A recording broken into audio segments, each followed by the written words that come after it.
Okay, before we start, the guy always said on your YouTube videos, make sure when you check the safety of the gun, as in not the safety itself, but if it's loaded, keep live bullets in there just to remind the YouTube video watchers that it's a good idea to always check them no matter what. You're never sure if somebody got into them, even if they've been in your sight the whole time. You should be checking them just in case you forgot. So right now, I'm gonna empty these bullets out of here. These are Hornady Critical Defense 357s. I'll get into why I use those at the end. They're kind of moot right now. Then I got Hornady in the 40 cal M&P. This is a Model 60 Smith & Wesson. This is an M&P 40 cal standard, which is chambered. So we'll get into that. Should you clean your guns or not? Is it a vital necessity? Let's start with the revolver. When it gets dirty, right here is where all the mechanism is to turn the cylinder. It's all the mechanism to cock the hammer back. Everything is internal and it doesn't come out in the field strip. When you clean it, you clean around here where the bullets were, especially around where the barrel is, right here.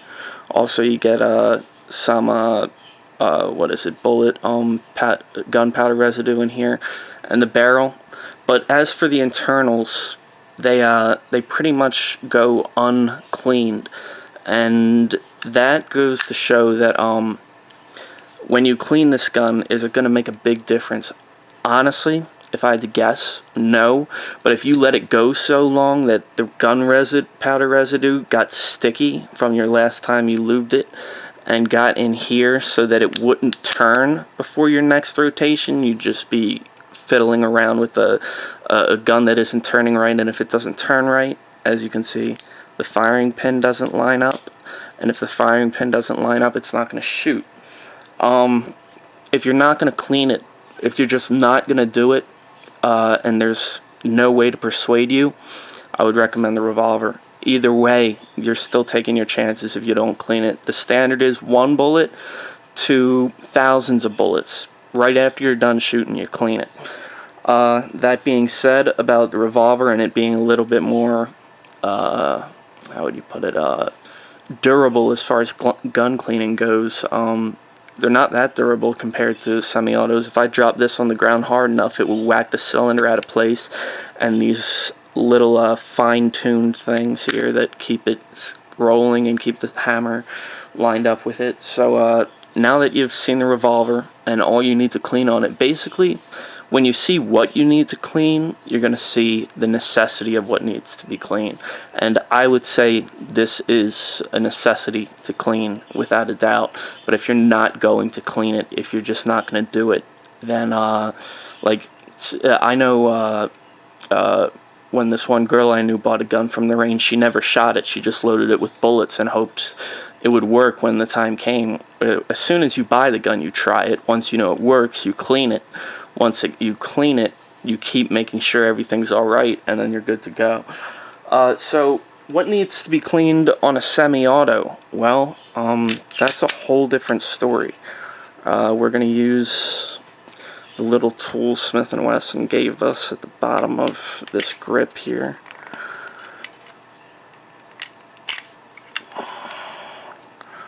Then you look inside here, and there's a little latch that you pull down for the magazine.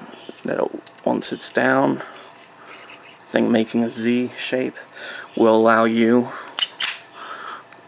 to, one second, forgot about this, allow you to take the slide off.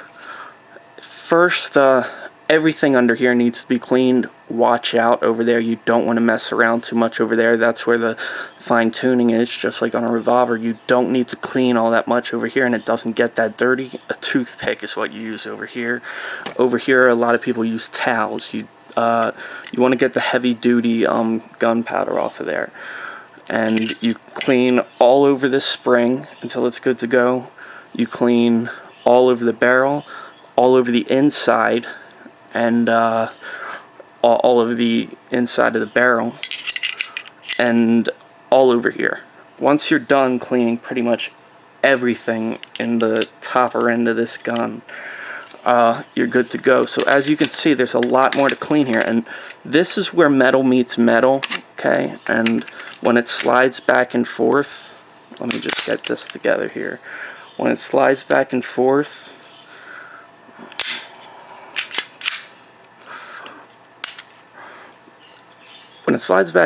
that's where metal meets metal. That's where the lubricant is supposed to go. If you slide it back and forth so much without lubricant, you're going to wear the gun down a lot quicker.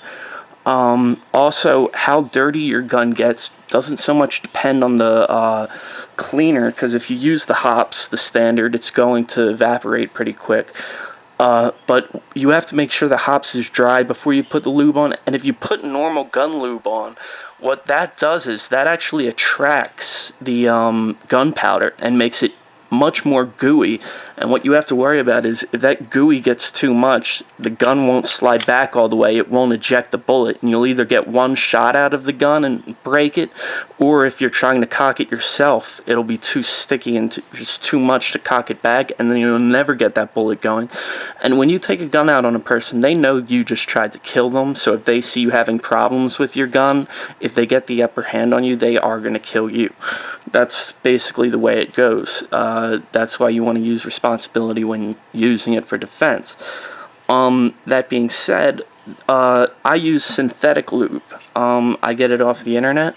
I put it in a eyedropper bottle. Let me show all this to you.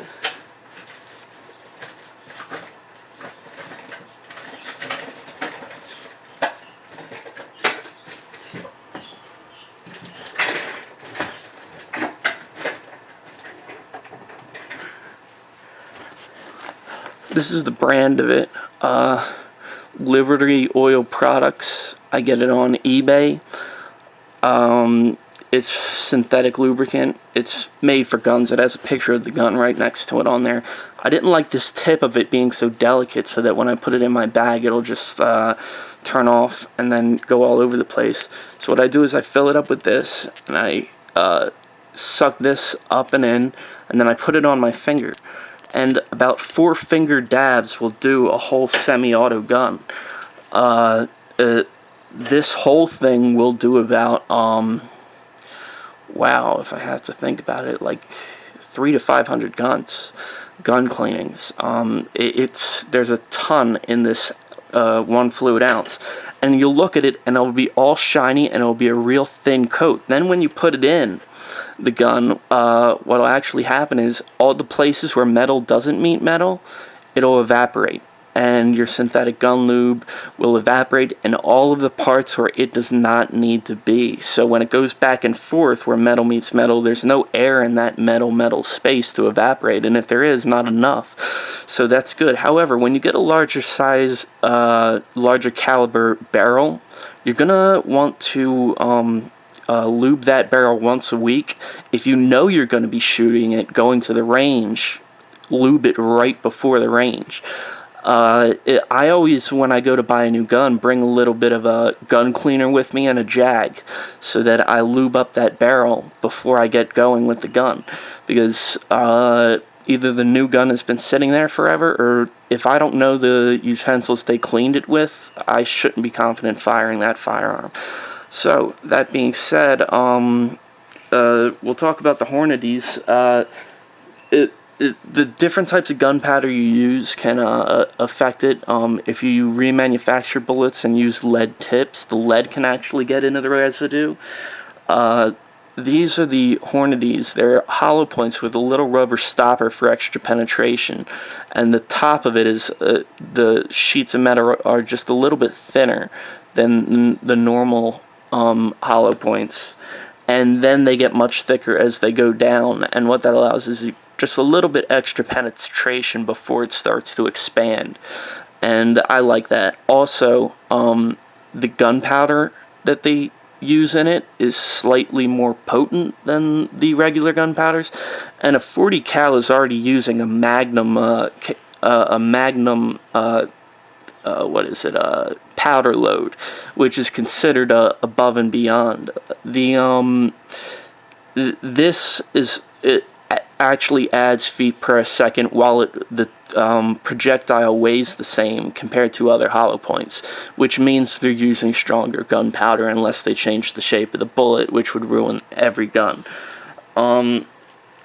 The 357 round, along with this, they're both weigh about the same, believe it or not. This goes deeper into the bullet. This is a millimeter wider. This is a 10 millimeter compared to a 9. A 10 millimeter is 150% of what a 9 millimeter is because it has more weight and the same velocity because it uses magnum powder. Guns with magnum powder that are semi-auto wear out quicker than guns that don't use magnum powder. Revolvers have been handed down from generation to generation to generation, and they're good to go. So, as far as magnum powder being used in a revolver, don't worry about it wearing out. But if you are getting a 40 cal, I would suggest if you are a range person, buy a 9 millimeter until you can afford a 40 cal and practice with a 9 millimeter as if you're using the 40 cal. Buy both of the same gun. That's what I've done. Like when I had my 9 millimeter before knowing about 40 cals at all, when I first started out, I got the 22 LR M&P, and the 22 LR M&P it has much smaller bullets. It's actually 500 bullets for $20, and it goes like that. The 9 millimeter is up there. The 40 cal like comes back at you, and it's much more. So even though I do like the sights of the 40 cal better, the more I practice with compact sights being a little bit further apart, and I have to use my judgment a little bit more, the better I'm going to be with this. So for about every 50 rounds I shoot out of the 9 millimeter, I shoot 10 out of this just to keep some familiarity with it. So that being said, another thing I would highly recommend are these Crimson Trace laser grips. As soon as you grip it, as you can see, a laser goes off. I grip it, and a laser goes off. And you calibrate that laser to the distance you want. So once that laser goes off, I know exactly where the bullet's going. Another thing, they're kind of expensive. This would be around $250 for an M&P Model 1. Another thing, if you want to go to competition range, you press this button and it turns the laser off. You press the button again and it turns the laser on. So, that being said, if I had the choice between a revolver and a semi-auto, because I know how to clean it and I'm willing to, a semi-auto, if I knew the circumstances of not cleaning a semi-auto and I wasn't willing to clean it, I'd go with the 357 here. The 357 has almost exactly the same diameter as a 9 millimeter. And a lot of people don't know this, but the velocities of a revolver are measured in 6 to 8 inch barrels. A snub nose is 2 inches. For every inch you take off, it's 50 to 75 feet per second you're losing. Because what happens in a magnum load is a magnum load actually burns slower and pushes it out of the barrel for a longer period of time instead of just an explosion and then the bullet goes and then it's an explosion. So what happens there is when you don't have a long enough barrel to keep pushing it and add speed to it, velocity, you're going to lose some. So this snub nose, even though it is a 357 and I put 357 rounds in it, it is actually it's actually going about the same speed as a 9 millimeter with a 357 round. And for those of you who don't know what a 357 is, that shoots 38 specials and it shoots 357s. If you have a snub nose, this is the equivalent of a 9 millimeter semi-auto. If you have a full nose, then you're talking 15 to 1600 feet per second. The 38 special in a full nose is around the same as a 9 millimeter. The 357 in a snub nose is around the same as a 9 millimeter. So when you go for the snub nose, realize you're getting some points taken off. And also, that extra explosion at the end is going to add a ton of kick to it, and all that kick does not necessarily mean your bullet is going faster than a 9mm. It just means that that powder doesn't have long enough of a barrel to burn, and a lot of powder is coming out as well as the bullet at the same time, as opposed to just a bullet and a spark of powder coming out. So this is basically 16 shots in a standard round. To get 5 to 6 shots, I believe, in an M&P shield. An M&P shield would be smaller than this, and it would shoot 5 to 6 shots out of its small frame, and it's smaller than this. So when we're talking smaller than a snub nose, and you get one extra shot, and you're running on magazine, so it's very easy to reload instead of a speed loader, which you got to line up and drop in. What we're talking about there is an easy 6 shots to be reloaded into the gun, and you're talking about an anywhere carry. It's very light. The bottom half is plastic. You're going to get a lot of kick out of a shield. But this is the same as this gun. Yeah, it is about the same. As far as 357 round goes, and you get 16 shots of it. So, let me put my handy dandy tool back in here, and you get 16 shots out of it. And I got a lot of padding under me, so I decided to drop that magazine on a pillow here. That's how you load it. Well, pretty much when your semi-auto's done shooting, this will be cocked all the way back, and you put the magazine in, and you cock it back a little bit more, slides right forward. For this, in order to carry a speed loader, they're big, they're round. You have to be careful with them. If you accidentally twist them too much, they'll fall out. But before they get in here, to reload it, this is about how long it would take. This is how the cowboys would reload it if they didn't like speed loaders. A lot of cowboys would just get more than one gun to carry around with them instead of having to reload in a critical situation. They also make a Crimson Trace for this gun as well, as you can see. So this switch on and off is at the bottom for competition. So as you can see, both guns comparatively are great. I actually kind of break the rule a little bit when it comes to my shotgun. With the barrel of my shotgun, I don't clean that out at all. I got a Pardner pump, or a Chinese knockoff of an 870. It's pretty much the cheapest brand new shotgun you can buy out at all, and it's $150 at Walmart. So why don't I clean the barrel? I clean the mechanism out to make the and the internals out where the mechanisms are in order to eject the shell, which pretty much the pump does anyway. And as far as the firing pin, I make sure that's all cleaned up. But I don't clean out the barrel because I'd like a lot of distortion, a lot of confusion amongst the pellets in the barrel to give me a maximum spread. So, and I have tried it. The more you clean it, the more accurate the spread gets. I like it to be maximum everywhere, since my state only allows 18 inches, or is it 18.5? I don't know, but I got the gun in PA, so it is legal in PA. So, at an authorized dealer, Dick's Sporting Goods. So that being said, the